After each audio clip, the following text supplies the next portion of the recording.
Democrats passing new taxes in their huge spending bill on Friday. Now, they say it will only hit people making more than $400,000 a year, but the Congressional Budget Office, the CBO, says it will raise $20 billion from Americans earning below that amount, sometimes far below that amount. My next guest is warning a stealth tax in the bill will hit mom and pop shops. Small Business and Entrepreneurship Council President Karen Kerrigan joining me now. Karen, thank you so much for being here. We found this out yesterday. Apparently, the Republicans have wanted to add an amendment to keep the president to his word that this won't affect people below $400,000.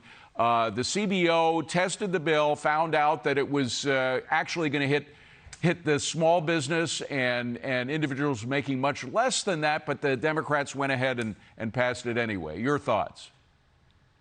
Well, look at, when you're beefing up the IRS to the tune of $80 billion and focusing those resources on compliance and looking historically at, who gets audited the most, it is taxpayers of moderate means. And as much as the president says, oh, no, we're not going to do that. And Secretary Yellen sending a memo to the IRS saying, you can't do this, when you get this money.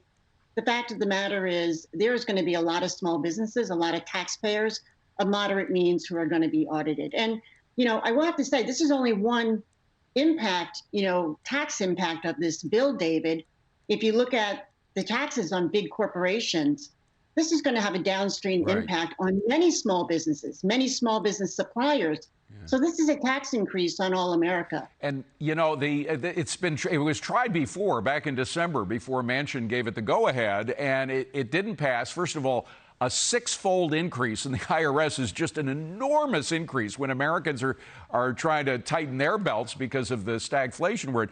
But the Joint Taxation Committee, also a nonpartisan group, found that 78 to 90% of the hits of the money that would be received as a result of supersizing the IRS would hit people making below $200,000. So that's way below the president's pledge.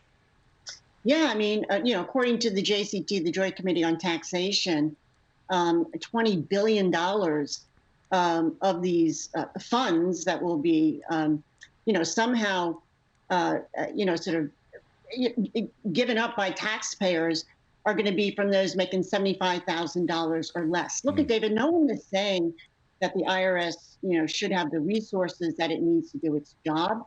But there are a lot of problems that are plaguing the agency right now. Small businesses are fair about this, but giving the IRS $80 billion, there's so many things broken over there, and specifically focused on compliance, again, specifically means that many small business taxpayers are going to be targeted. There is no doubt about that. Small businesses, self-employed, and people of moderate means. And forgive me for jumping on, but it comes at a time when we are in a stagflation. We had two negative quarters, the first and second quarter of this year in our economic growth. They've been through so much with the pandemic, et cetera. I think it's probably the last thing small business needs right now. Carrie, we got to leave it at that. Karen Kerrigan, great to see you. Thank you for being here. Well, I'm Steve Doocy. I'm Brian Kilmeade. And I'm Ainsley Earhart. And click here to subscribe to the Fox News YouTube page to catch our hottest interviews and most compelling analysis.